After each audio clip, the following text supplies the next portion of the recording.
Bakit walang MPL processing si Pag-ibig Fan since Monday?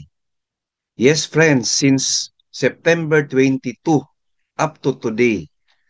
Answer, disclaimer friends, ang sagot natin ay based sa website ni Pag-ibig Fan.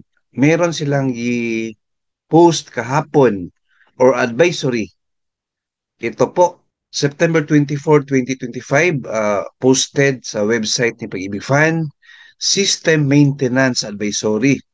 We are currently undergoing regular system maintenance as part of our continuous efforts to keep our systems secure and your records safe. Simply said, friends, offline si Pag-ibig Fan since Monday, September 22 up to today. So ngayon po, walang MPL processing sa branch po kung kayo mag-file sa over-the-counter ni Pag-ibig branches.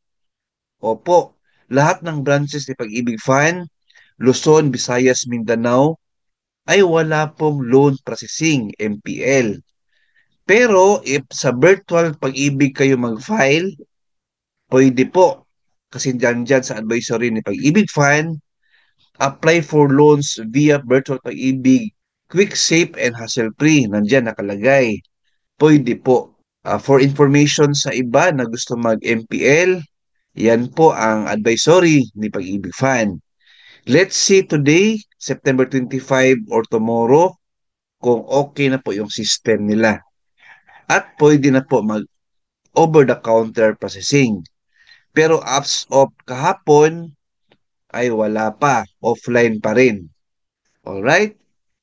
Thank you for watching. Please like, share this video, and subscribe to YouTube channel. Thank you, God bless, and 2 thumbs up.